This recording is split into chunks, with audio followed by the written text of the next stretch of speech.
Exponentials. First of all, we're going to show a very basic expression or equation with exponentials. They just want us to indicate these words here, what do they correspond to, okay?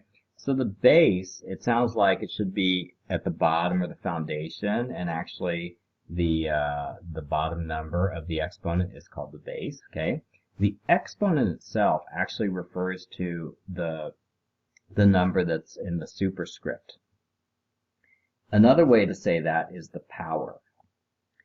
And finally, one other word you could use to refer to the exponent would be the index, but that's not used very much. As you can see, the exponent tells us that we take the base and we multiply it together the number of times it's specified in the exponent of the power of the index. 4 times 4 times 4 would be equal to 64. Exponents help write expressions which represent repeated multiplication. For example, in the above expression, 4 is multiplied 3 times to get 64. What is the difference between these two exponents? So here we have negative 3 in parentheses to the 4th power, and here we have negative, and inside the parentheses we have 3 to the 4th power. Written in this form, it's pretty obvious that in the first one, we are going to put the negative together with the 3, or multiply the negative times the 3 first. And then we take it to the 4th power, which means we're going to take negative 3 and multiply it times itself 4 times. In the other one, it's pretty obvious that we're going to multiply 3 times itself 4 times, and then at the very end, we're going to make it negative.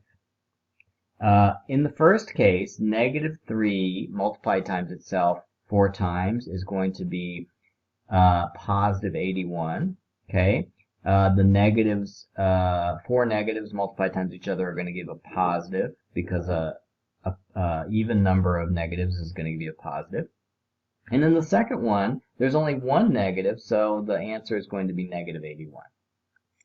What is the meaning of this expression following the rules of PEMDAS? Okay, so this one's a little bit harder because there are no parentheses. Okay, now remember, with PEMDAS, what comes first is parentheses, exponent, and after that, multiplication, division. One thing that is maybe hard to see is when you have a negative 3, it's kind of like you have a negative 1 times 3. Okay, so the negative is associated with the 3 at the level of multiplication. Okay, and so here we have an exponent which takes priority over the multiplication with the negative.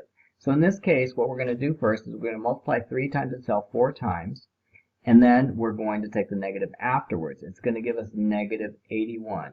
It's related more to this expression than the other expression. Okay, the other expression, the negative is tied together with the 3 and is executed first. If you don't put any parentheses here, then the exponent is done first. So you end up with a negative 81, not a positive 81. A lot of people get confused on that. Okay, next one. When x is 4, the expression negative 3 to the x power yields a positive answer. For what values of x would the expression yield a negative answer? Okay, so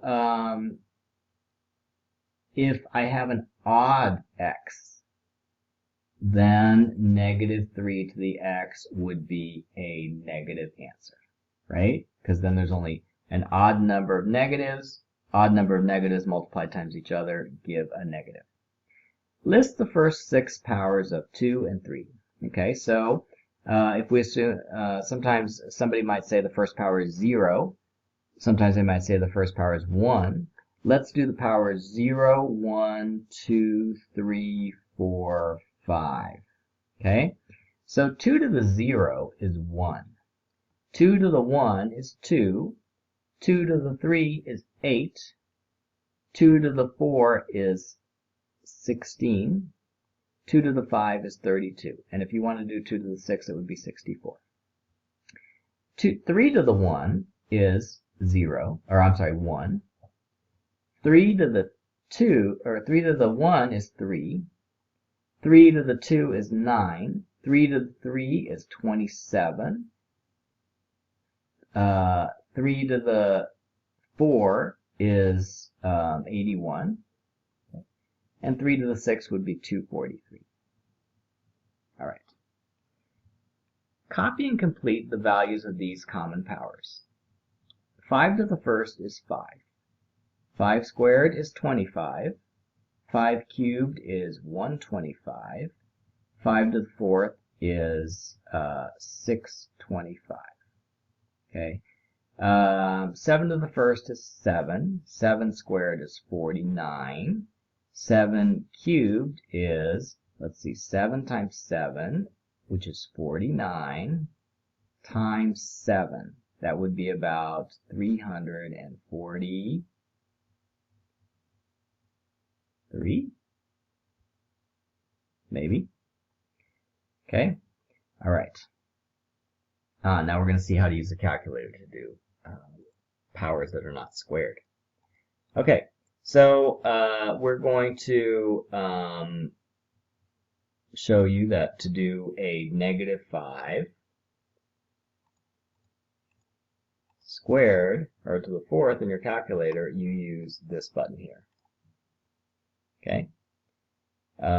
You can also do a squared using the button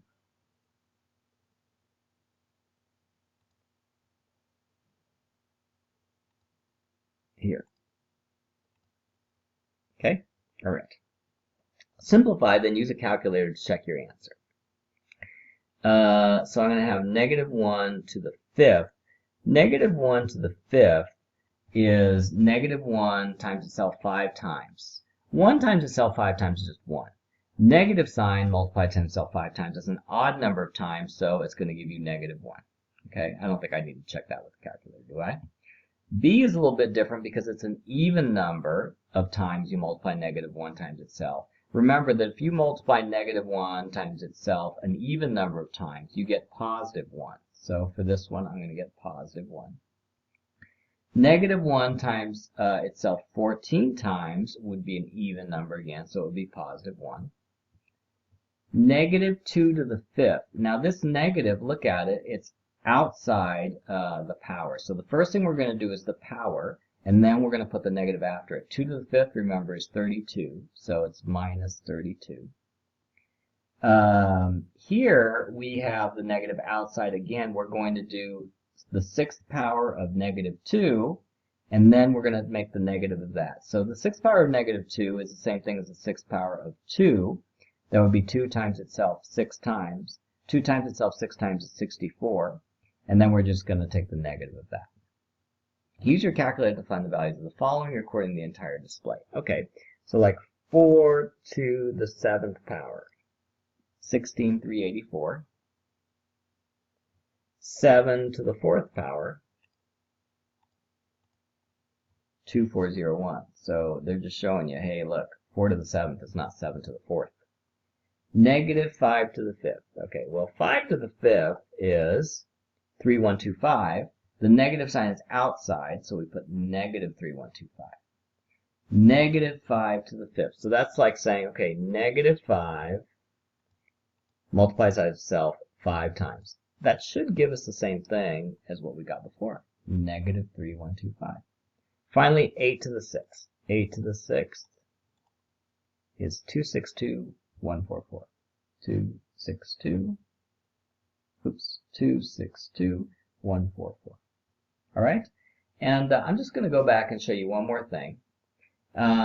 Remember when we talked about the first power of 2 and the first power of 3? We said that the 2 to the 0 and 2 to the 3 are both 1. Okay? Let me explain that a little bit. 2 to the 0 and 3 to the 0 both equal 1. And that's, kind of a weird thing. You might think, why would 2 to the 0 be 1? Why would 3 to the 0 be 1? What does that mean for 2 to be multiplied times itself 0 times? Okay, why wouldn't that be 0?